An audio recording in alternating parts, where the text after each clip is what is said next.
முதலமைச்சர் செல்வி ஜெயலலிதாவின் படத்தை அகற்றிய வழக்கில் தஞ்சாவூர் நீதிமன்றத்தில் இன்று ஆஜரான தேமுதிக தலைவர் விஜயகாந்துக்கு ஜாமீன் வழங்கப்பட்டுள்ளது.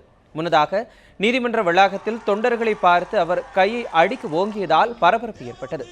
தஞ்சாவூரில் கடந்த டிசம்பர் 28ஆம் தேதி தேமுதிக சார்பில் நடத்தப்பட்ட கண்டன ஆர்ப்பாட்டத்தின் போது அங்கு வைக்கப்பட்டிருந்த முதலமைச்சர் செல்வி ஜெயலலிதாவின் படத்தை அகற்றியது தொடர்பாக தேமுதிக தலைவர் விஜயகாந்த் உட்பட 59 பேர் மீது வழக்கு தொடரப்பட்டிருந்தது.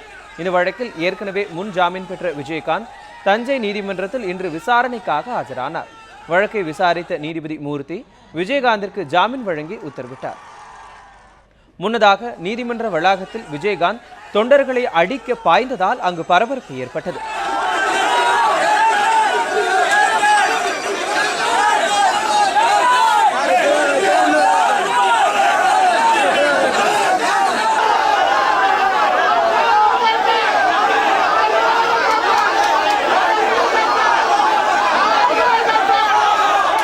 மேலும் 10:30 மணிக்கு வரவேண்டிய விஜயகாந்த் 12 மணிக்கு வந்ததாகவும் அவரது பெயரையும் தந்தையின் பெயரையும் மாற்றி மாற்றி கூறியதாகவும் அரசு தரப்பு வழக்கறிஞர் தெரிவித்தார்.